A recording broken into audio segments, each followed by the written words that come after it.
আমি তখন ট্রেনের কেবিনে বসে স্বামীর জন্য অপেক্ষা করছিলাম। আমার বিয়ে এমন একটি লোকের সাথে হয়েছে যাকে আমি কখনো দেখিনি। বাবা মা অনেক বড় ঘর পেয়ে ছেলে না দেখে আমাকে বিয়ে দিয়ে দিল। স্বামীর জন্য অপেক্ষা করতে করতে হঠাৎ করে আমার চোখ মুছে গেল। অর্থাৎ আমি ঘুমিয়ে পড়েছিলাম। হঠাৎ দেখলাম একটা লোক শেরওয়ানি পরে আমার কেবিনে ঢুকল। আমি ভাবলাম, যেহেতু শেরওয়ানি পরে এসেছে তাহলে তো সেই আমার স্বামী। তাই আমি তাকে কোনো বাধা দেই নাই। লোকটি এসে আমাকে কিছু না বলে আমার অলংকার খুলে একটি পুটলির মধ্যে রাখল। তারপর আমার সাথে কোনো কথা না বলে খুব নোংরামি করার চেষ্টা করছে। আমি আমার স্বামী ভেবে তার সাথে মন খুলে যা করলাম। তা শুনলে বন্ধুরা তোমাদের মাথা গরম হয়ে যাবে। বন্ধুরা, গল্পটি অনেক ইন্টারেস্টিং। আশা করি মনোযোগ সহকারে তোমরা পুরো গল্পটা শুনবে। তবে গল্পটি শোনার পূর্বে বন্ধুরা, তোমাদের নিকট আমাদের ছোট্ট একটা অনুরোধ, তোমরা দয়া করে আমার চ্যানেলটি সাবস্ক্রাইব করে আমাকে সাপোর্ট করবে। আমার নাম সুস্মিতা সেন। আজকে আমার বিয়ের দিন। তাই আমাদের বাড়িতে বিয়ের সমস্ত জোগাড় যন্ত্র ধুমধামে হচ্ছিল। আমার বাবা আমাকে HSC পড়ানোর পরেই আমার বিয়ে পাকা করে দেন। আমাদের গ্রামে এরকমই হতো। এখানে মেয়েদের খুবই কম পড়াশোনা করানো হতো। এই গ্রামের মেয়েরা কোনোরকম ভাবে 18 বছর হলেই তাদেরকে বিয়ে দিয়ে এখান থেকে বিদায় করে দেওয়া হতো। আমার বাবা তবু আমাকে ইন্টারমিডিয়েট পর্যন্ত পড়েছিল। তা না হলে আমাদের গ্রামের বেশিরভাগ মেয়ে ক্লাস 10 অবধি পড়াশোনা করতে পেরেছিল। আমরা গরিব পরিবারে ছিলাম, কিন্তু আমার বিয়ে আমাদের থেকেও ধনী পরিবারে হচ্ছিল। আমরা 2 ভাই বোন। ভাই আমার থেকে ছোট। আমি নিজের বিয়ে নিয়ে অনেক স্বপ্ন মনের মধ্যে সাজিয়ে রেখেছিলাম। কেননা বিয়ের আগে আমি নিজের মনের মতো কোনো জিনিসই কিনতে পারিনি। কারণ আমার বাবা মা গরিব। আমি কোনো জিনিসের বায়না করলে আমার মা আমাকে এটাই বলতো যে আমি যেন আমার হৃদয়ের সমস্ত স্বপ্ন আমার স্বামীর সাথে পূরণ করি। আমি আশা করেছিলাম যে আমার স্বামী আমার সমস্ত স্বপ্নের মান রাখবে আর আমাকে ভালো করে বুঝবে। কিন্তু কিছু কিছু জিনিস এমন ছিল যাতে আমি খুব দুঃখ পাচ্ছিলাম। আমার শ্বশুর বাড়ির লোকেরা আমার বাবার বাড়ি থেকে বিয়ের যৌতুক হিসেবে যা যা জিনিস দেওয়া হয়েছিল তাতে তারা বিভিন্ন রকমের খুঁত খুঁজে বের করতে শুরু করেছিল। আর আমার বাবার কাছে আরও জিনিসের দাবি করেছিল। আমি এই কারণেই অনেকবার আমার বাবাকে বলেছিলাম যে বাবা, এরকম বাড়িতে সম্বন্ধ করা উচিত না। কিন্তু আমার বাবা সব সময় বলতো যে ওরা বলল মানুষ, এই কারণে ওদের সামনে তো আমাদের কিছুটা নিচু হতেই হবে আর তাদের ডিমান্ড কেউ পূরণ করতে হবে। আর এটাই আমাদের সবার জন্য ভালো হবে। কেননা আমি তোকে সচ্ছল পরিবারে বিয়ে দিতে চাই। একবার তোর বিয়ে হয়ে গেলে তারপরে আর কোনো অসুবিধাই হবে না। আর তবেই তো তুই বাড়িতে সুখে থাকবি। আমার নিজের বাবার কথা মাঝে মাঝে ঠিক মনে হতো। কখনো কখনো আমি নিজেই বুঝতে পারতাম না যে না জানি আমার ভবিষ্যৎ কি হবে। যখন থেকে আমার বিয়ে ঠিক হয়েছে তখন থেকে এখনো অবধি আমি আমার হবু স্বামীকে দেখিনি। কেননা আমাদের এখানে নিয়ম ছিল যে বিয়ের আগে ছেলে মেয়ে একে অপরকে দেখবে না, শুধুমাত্র পরিবারের লোকেরাই দেখবে আর তাদের পছন্দমতো বিয়ে ঠিক করে দেওয়া হবে। আমি তো ছোটবেলা থেকেই দেখতে খুব সুন্দরী। এই কারণেই আমার হবু স্বামীর বাড়ির লোকেরা যখন আমাকে প্রথমবার দেখল তখন তারা সঙ্গে সঙ্গে আমাকে পছন্দ করে নেয়। তারা আমাদের গ্রাম থেকে অনেক দূরে দিল্লিতে থাকত। এই কারণেই খুব বেশি বরযাত্রী আমার বিয়েতে আসবেন না। কিন্তু যত কম লোক আসুক না কেন, বিয়েতে অনেক রকমের ঝামেলা থাকে। এই কারণেই আমার বাবা আমার বিয়ের সমস্ত ব্যবস্থাপনা নিয়ে খুব টেনশনে ছিলেন আর চিন্তা করতে লাগলেন কিভাবে বিয়ের সমস্ত কিছু ঠিকঠাকভাবে করা যায়। যাই হোক, আমার বিয়ে নির্ঝঞ্ঝাটে হয়ে গেল। এরপরে বিয়ের সমস্ত নিয়মকানুন শেষ হলে আমি বাবার বাড়ি থেকে বিদায় নিয়ে সন্ধেবেলা রেলওয়ে স্টেশনে এসে গেলাম। আমার হৃদয়ে বারবার আমার স্বামীর মুখ দেখার জন্য অস্থির হয়ে উঠেছিল। কিন্তু মুখ তো দূরের কথা, আমি আমার স্বামীকে একনজরে দেখতে পেলাম না। কেননা আমার শ্বশুর বাড়ির লোকেরা একটা লম্বা ঘুমটা আমার মুখের উপরে টেনে দিয়ে রেখেছিল। তার উপরে আমার শ্বশুর বাড়ির মহিলারা ছিল, আমার শাশুড়ি, ননদ, আরও অনেক আত্মীয় স্বজন ছিল। তারা সবাই আমাকে একেবারে ঘিরে রেখেছিল, যার কারণে আমি আমার স্বামীকে না কিছু বলতে পারছিলাম না তো তাকে এক ঝলক দেখতে পাচ্ছিলাম। তারপর আমি নিজের মনকে বোঝালাম যে আর তো মাত্র কিছু সময়ের ব্যাপার। কিছুক্ষণ পরে ট্রেন স্টেশনে এলে আমরা সবাই মিলে ট্রেনে উঠে বসব। তখন আমার স্বামী আমার পাশে এসে যাবে।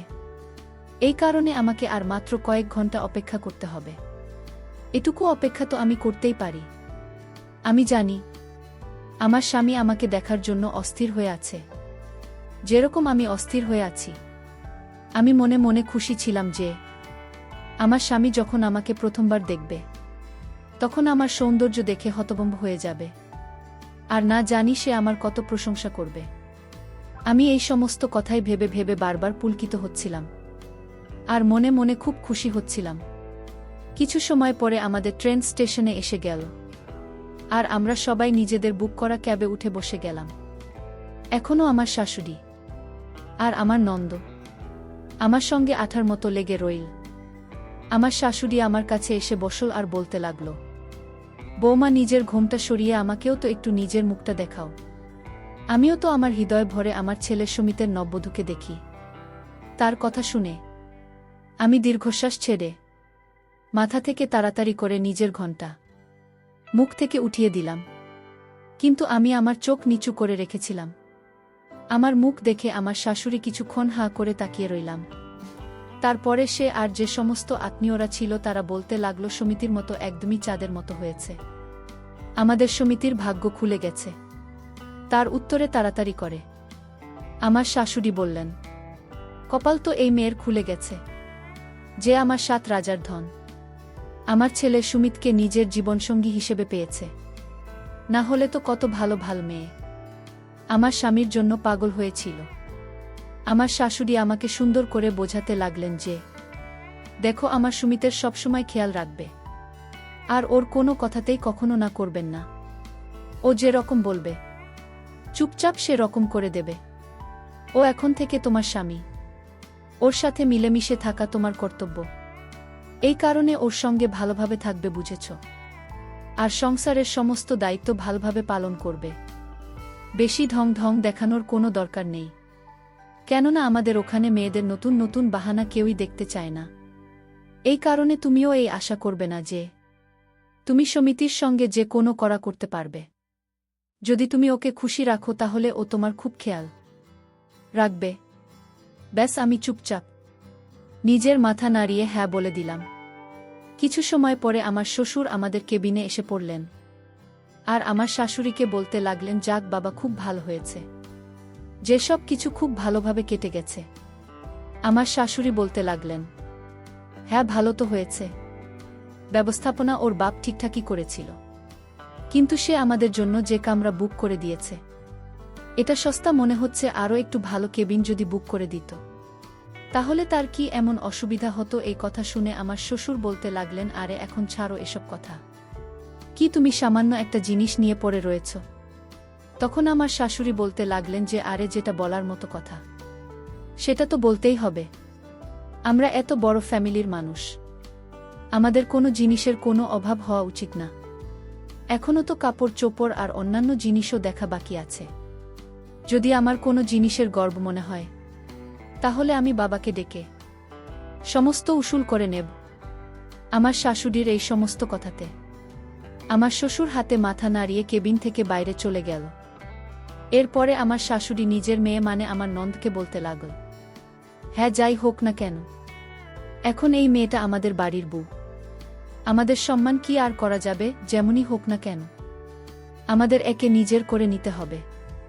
যৌতুক হিসাবে যতটা পাওয়া গেছে সেই নিয়েই আমাদের সন্তুষ্ট থাকতে হবে।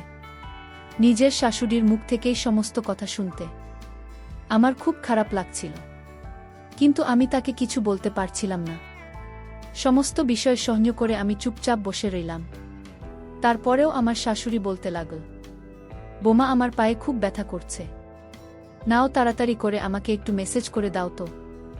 এই বলে আমার শাশুড়ি তাড়াতাড়ি করে নিজের পা দুইটা আমার এদিকে এগিয়ে দিলেন।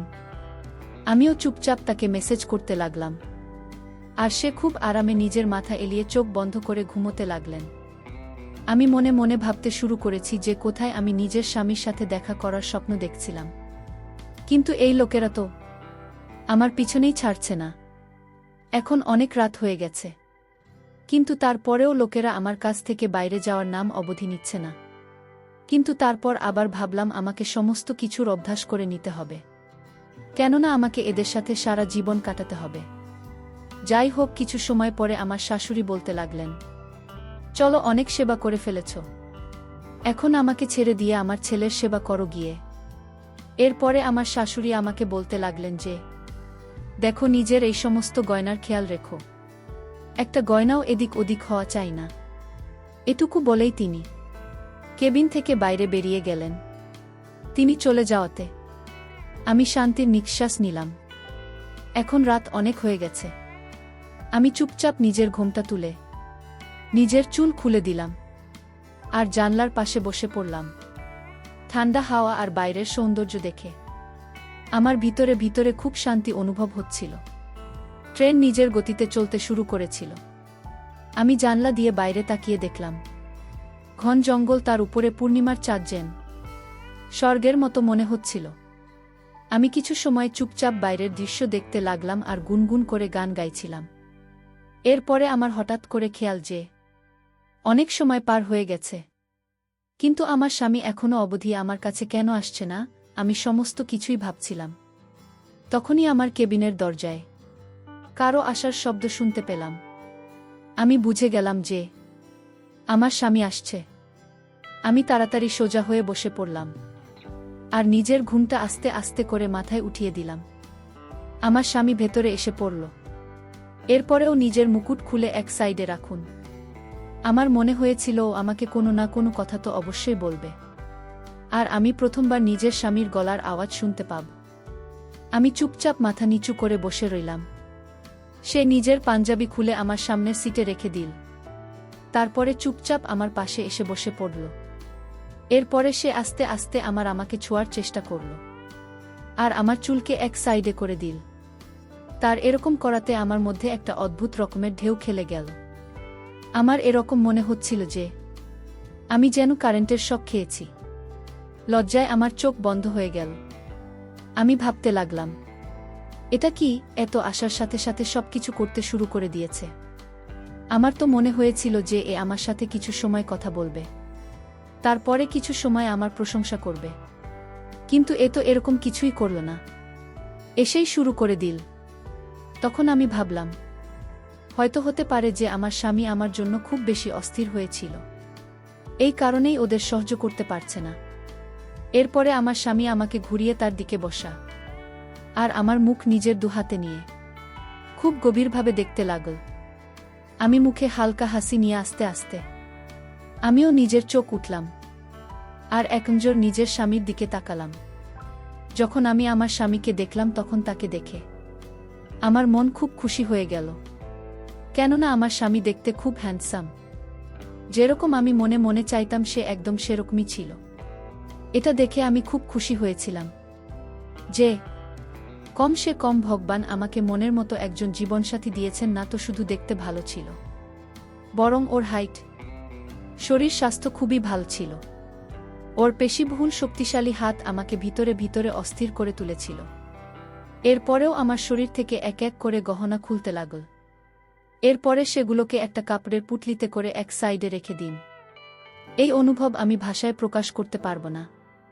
আর আমার স্বামী যে রকমভাবে অস্থির হয়ে আমাকে কাছে পেতে চাইছিল, সেটা আমাকেও খুব খুশি করে দিয়েছিল, কেননা ও আমার সময়ের পুরো খেয়াল রাখছিল।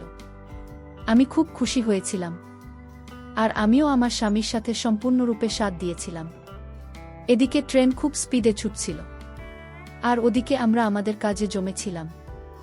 এরপরে না জানি কখন, এতক্ষণ পরিশ্রম করার ফলে কখন যে আমার চোখ লেগে গেল সেটা আমি বুঝতে পারিনি।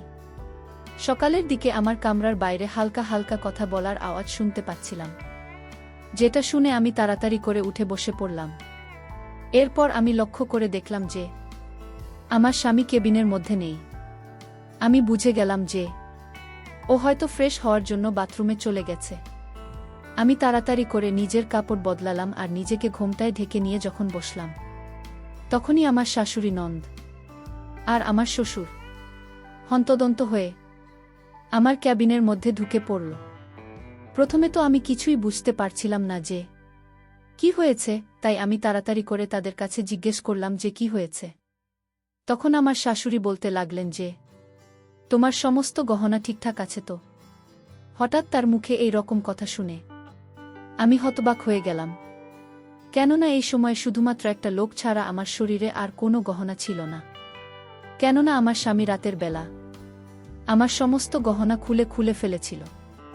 আমার শাশুড়ি তাড়াতাড়ি করে আমাকে ভালোভাবে দেখতে শুরু করে দিল। এরপরে এটা দেখে হতবাক হয়ে গেল যে আমার শরীরে একটা গহনা নেই। এর আগে আমি তাকে কিছু বলতাম, তিনি চিৎকার করা শুরু করে দিলেন যে এখন তো আমরা সম্পূর্ণরূপে বরবাদ হয়ে গেছি। ওই চোর না শুধু আমাদেরকে লুটে নিয়েছে, বরং বৌমার সমস্ত গহনা নিয়ে গেছে। আমাদের তো কয়েক লাখ টাকা লোকসান হয়ে গেল। আমি তো না জানি বৌমার গহনা নিয়ে কত স্বপ্ন দেখেছিলাম। আমি ভেবেছিলাম এই গহনা পরে আমি আত্মীয় স্বজনের বাড়ি যাব আর সবাইকে গিয়ে দেখাবে আমার কাছেও এরকম দামি দামি গহনা আছে। কিন্তু এখন আমি কি করব না জানি। আমাদের তো কত লাখ টাকা লোকসান হয়ে গেল, সমস্ত টাকা পয়সা লুট হয়ে গেছে। আমার শাশুড়ি খুব বাজেভাবে কান্না করতে লাগলেন। এরপরে আমাকে বললেন, তোমার বুদ্ধিশুদ্ধি কি সব লোপ পেয়ে গেছে? তুমি কি করছিলে? তুমি টেরও পাওনি যে তোমার সমস্ত গহনা কখন খুলে নিয়ে গেছে? আমি তাদেরকে বলতে চাইতাম যে আমার সাথে সেরকম কিছুই হয়নি, কিন্তু আমার শাশুড়ি আমার কোনো কথা শোনার জন্য রেডি ছিলেন না। তিনি চিৎকার করতে করতে বলতে লাগলেন যে আমার তো মনে হয়েছিল যে বৌমা আমাদের পরিবারের জন্য ভালো হবে, কিন্তু এত অপয়া বেল এখনও তো আমাদের বাড়িতে পৌঁছায়নি, তাতে আমাদের কয়েক লাখ টাকা লোকসান হয়ে গেল। যদি আমি আগে জানতাম যে এরপর আমাদের জন্য অশুভ, তাহলে আমি কখনোই আমার সঙ্গীতের জন্য একে নিয়ে আসতাম না। এরপরে তিনি চিৎকার করে বললেন যে তোমাকে তো আমি ছাড়ব না। তোমার এই বোকামির জন্য না জানি আমার কত লোকসান হয়ে গেল। এখন তুমি দেখবে আমি সুমিতকে বলে কিভাবে তোমাকে অপমান করায়। তার এই কথা শুনে আমি ভিতরে ভিতরে কেঁপে উঠলাম।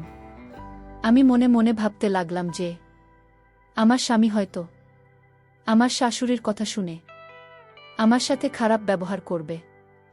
এখনো তো আমার মন থেকে তার সাথে কাটানো মিষ্টি সময়টাকেও বের করতে পারেনি। এই সবই ভাবছিলাম। তখনই আমার শাশুড়ি বললেন যে এই ছেলেটা এত কেয়ারলেস যে কি বলবো।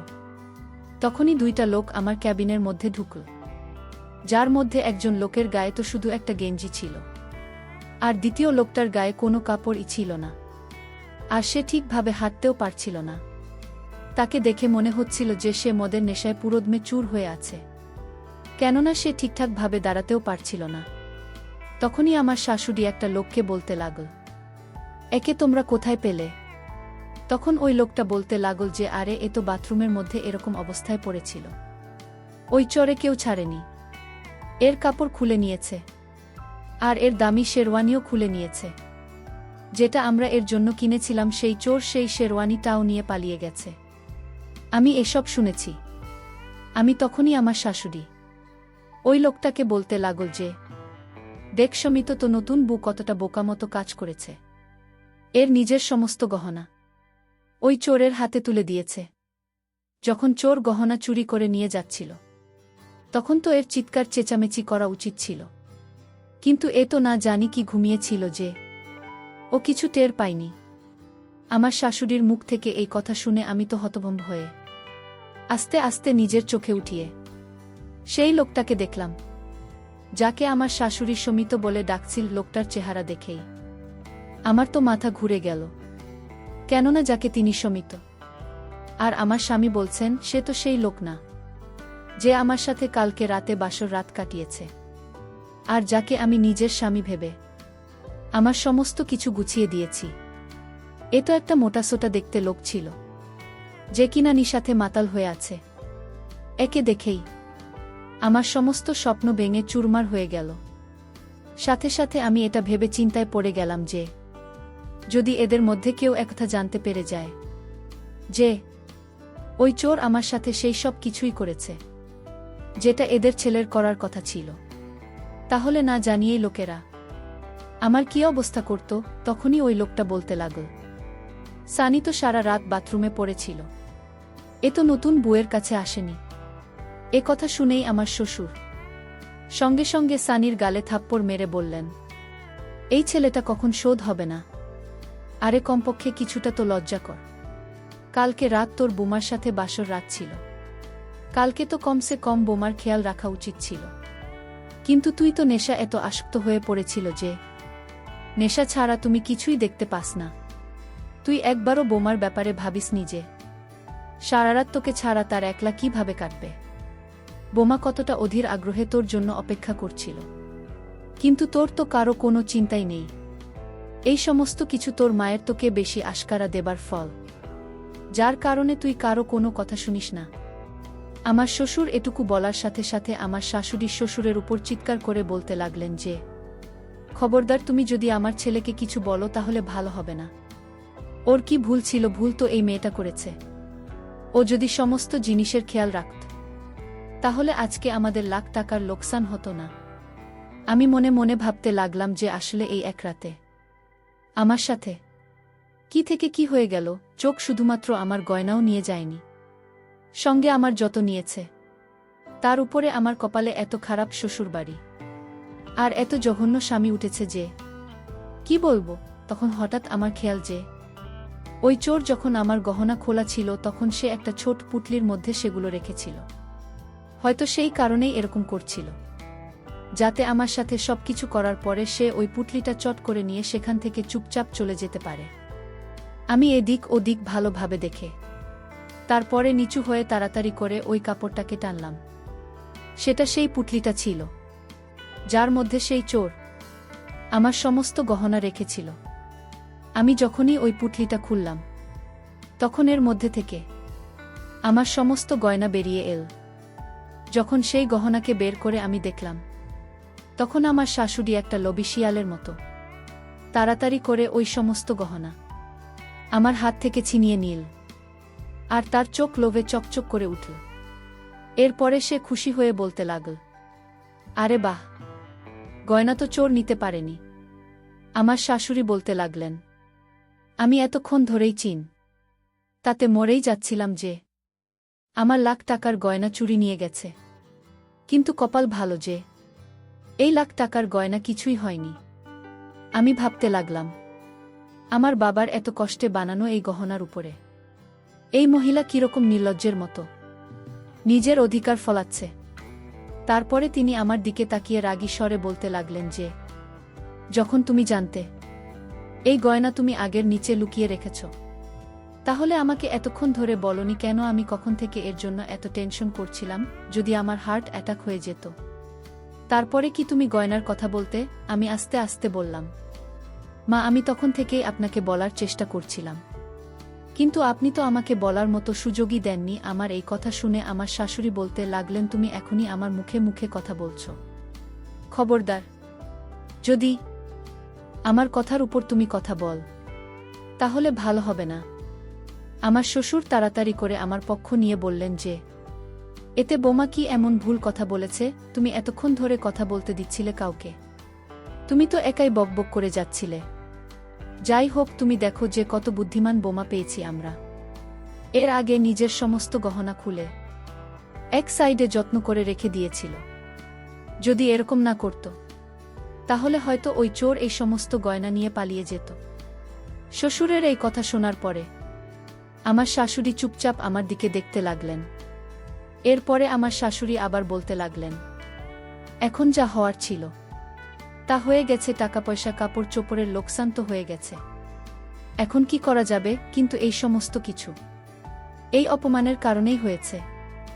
আমি আমার শাশুড়িকে বললাম, মা, এখন আর কি করা যাবে? কে জান যে চোর এরকম করে সব কিছু নিয়ে যাবে। এখন আমি যেমনই হোক না কেন, আমি তো আপনার বাড়ির বউ, আপনাদের বাড়ির সম্মান। এখন আমি যেমনই হোক না কেন আমার নাম তো আপনাদের সাথে জড়িয়ে গেছে। তাই এখন আর কিছুই করার নেই। আমিও নিজের শাশুড়িকে সেই কথাটাই ফিরিয়ে দিলাম যেটা উনি আমার জন্য বলেছিলেন। প্রথমে তো আমি মনে মনে এই কথাটা নিয়ে খুবই লজ্জিত ছিলাম যে একটা চোর আমার সাথে সবকিছু করে গেছে। কিন্তু এখন আমি একদমই লজ্জিত নই, কারণ এখন আমি এটাই ভাবছি যে এরকম লোকেদের সাথে এটাই হওয়া উচিত ছিল। আমার বিয়ে একটা এমন লোকের সাথে দিয়ে দেওয়া হয়েছে যে নেশা ছাড়া আর কিছুই বোঝে না, কম সে কম আমি একবারই হোক না কেন, কিন্তু আসল পুরুষের সুখ পেয়েছিলাম। আর এই সুখ তাকে নিজের ভিতরে অনুভব করে আমি সারা জীবন কাটিয়ে দিতে পারব, সে যেই হোক না কেন। সত্যিকারের পুরুষ ছিল সে, আমাকে যে সুখ দিয়েছিল সেটা এই মোটা লোকটা, মানে আমার স্বামী, কখনোই দিতে পারত না। আমার মতো সুন্দরী মেয়েদের চোরের মতো লোক পাওয়া উচিত, কিন্তু আমার ফাটা কপাল, তাই আমি সমিতের মতো স্বামী পেয়েছি। কিন্তু কম সে কম আমার বাসারাত খারাপ হয়নি, যদিও সেটা ট্রেনের মধ্যে আমার স্বামী মনে করে অন্য লোকের সাথে হয়েছিল। আর সেই চোর ও আমার সাথে এতটা সততা দেখিয়েছিল যে সে আমার সাথে সবকিছু করার পরেও আমার একটা গয়নাও চুরি করে নিয়ে যায়নি। এটা ভেবেই আমি মনে মনে হাসতে লাগলাম। আমাকে হাসতে দেখে আমার শাশুড়ি আমাকে বললেন, তুমি এত হাসছো কেন? তখন আমি ধীর গলায় বললাম যে আসলে আমি এটা ভেবে খুশি হচ্ছে যে আমাদের গহনা বেঁচে গেছে, আর এখন আপনি আত্মীয় স্বজনের কাছে গহনা পরে আরামসে যেতে পারবেন। আমার এই কথা শুনে আমার শাশুড়ি বললেন, হ্যাঁ, তুমি এই কথাটা ঠিকই বলেছ। এর কিছুক্ষণ পরে তারা সবাই আমার কেবিন থেকে বেরিয়ে গেলেন। আমার স্বামীও আমার শ্বশুরের সাথে কেবিন থেকে বেরিয়ে গেল। আমি আর একবার চুপচাপ জানলার কাছে বসে বাইরের দৃশ্য দেখতে লাগলাম আর মনে মনে গুনগুন করে গান গাইতে লাগলাম আর ভাবতে লাগলাম, একমতো নেশাখোর স্বামীর চাইতে এক চোর আমার কাছে অনেক ভালো।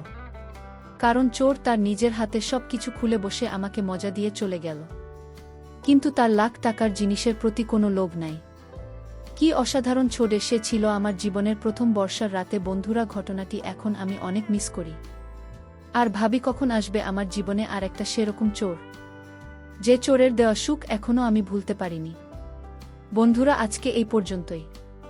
আবারও আসব তোমাদের মধ্যে নতুন কোনো ভিডিও নিয়ে। ভিডিওটি যদি তোমাদের ভালো লাগে তাহলে একটি লাইক দাও। প্রতিদিন আমি তোমাদেরকে একটা করে নতুন গল্প উপহার দিব, তাই তোমাদেরকে অনুরোধ করে বলছি, তোমরা যদি এরকম ধরনের ইন্টারেস্টিং গল্প পেতে চাও তাহলে দয়া করে আমার চ্যানেলটি সাবস্ক্রাইব করো। পরিশেষে তোমাদের সকলের সুস্বাস্থ্য কামনা করি। ভিডিওটি দেখার জন্য তোমাদের সকলকে অসংখ্য ধন্যবাদ।